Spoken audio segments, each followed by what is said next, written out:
Fuji terhalang restu Lenggo Geni Faruk dan Anovel Asmin. Thorik Halilintar tak tinggal diam.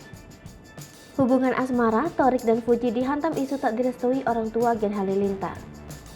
Bak mengikuti kisah Aurel dan Atta, Thorik disebut harus memperjuangkan cintanya dengan Fuji. Thorik bersikap santai akan isu yang beredar tersebut. Adik Atta Halilintar mengatakan dirinya yang lebih tahu keluarganya ketimbang netizen. Adik Atta ini pun meminta netizen buat tidak berspekulasi mengenai hubungannya dengan Fuji. Lebih lanjut, Thorik mengatakan bahwa dirinya sudah tahu betul langkah yang akan diambil ke depannya, sehingga ia mengingatkan netizen untuk tidak terlalu banyak berkomentar. Selain itu, Thorik juga berharap agar netizen tidak menghujat Fuji maupun keluarganya.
Hai pemirsa Sri Popo TV, jangan lupa komen, like, dan subscribe, serta tonton terus berita-berita terupdate lainnya ya.